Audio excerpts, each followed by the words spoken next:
So you want to be wealthy, achieve complete freedom to do whatever you want, whenever you want, wherever you want. But there's a problem. Conventional advice tells you that you should stick to one thing, get really good at it. That's how you become wealthy, right?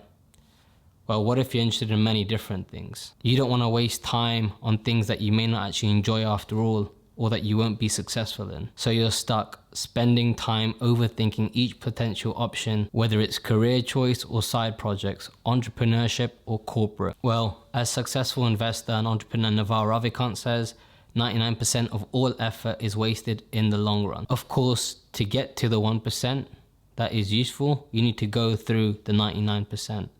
But what if you could reduce that 99% to 95% or even 90%? Well, I think the key to that is self-awareness, knowing what are you uniquely good at or best in the world at. Once you figure this out, the wealth creation game gets a lot easier. So how do you do this?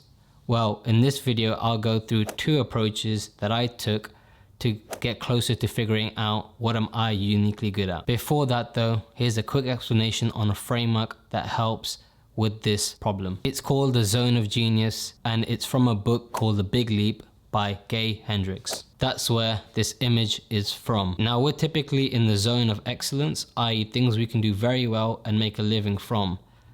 The goal here is not to spend all of your time in the zone of genius, as that is just not possible, but it's to maximize the time as much as possible and reduce time in others. After all, research shows that people who focus on their strengths are more successful and happier than those who don't. Note, it is also helpful to do things in the incompetent zone, so this is not an exact science. For example, in starting this YouTube channel, I know I'm not the best when it comes to filming and especially editing, so I will look to outsource these things as soon as possible, but first, I want to build my own style and have a go. With anything new, you will have this journey, but you want to get to a point where you maximize your time in the zone of genius and either eliminate, outsource, or delegate your other zones. Anyway, back to the 2 approaches of finding your zone of genius. Now with these 2 approaches, one is inward looking and the other one is external focused. The first approach is through some introspection. This involves some descriptive writing, so grab a pen and paper or your preferred electronic device. I want you to think of 5 to 8 stories where you're really immersed in what you are doing. You put in a lot of effort, had fun, and didn't come out tired. It's useful to draw from your childhood experiences simply because that's when you are most likely following your innate curiosity. For me and for others I've encountered that have done this exercise, a lot of these stories came from playing sports as a kid. When you're writing these stories, really get to a detailed level of description. Think about the environment.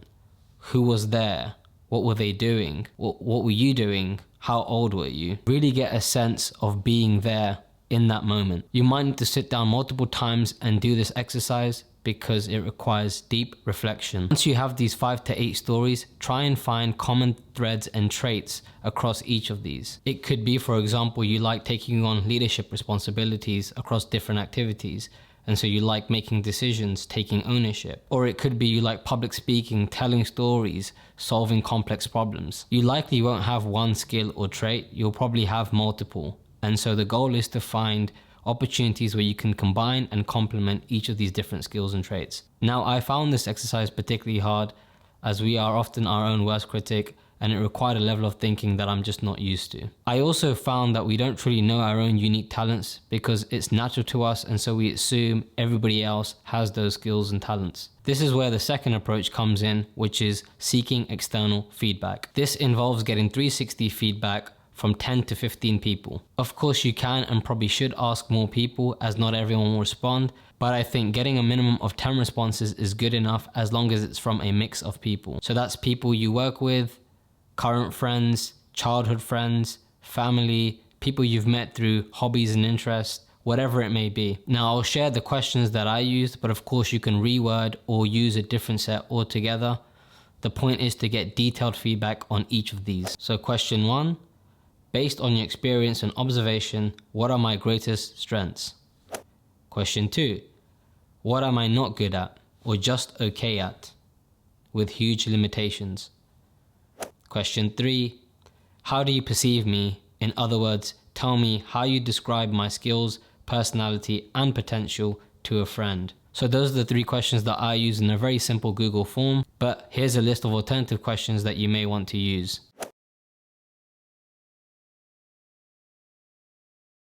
And that's it. Thank you for watching and see you on the next video.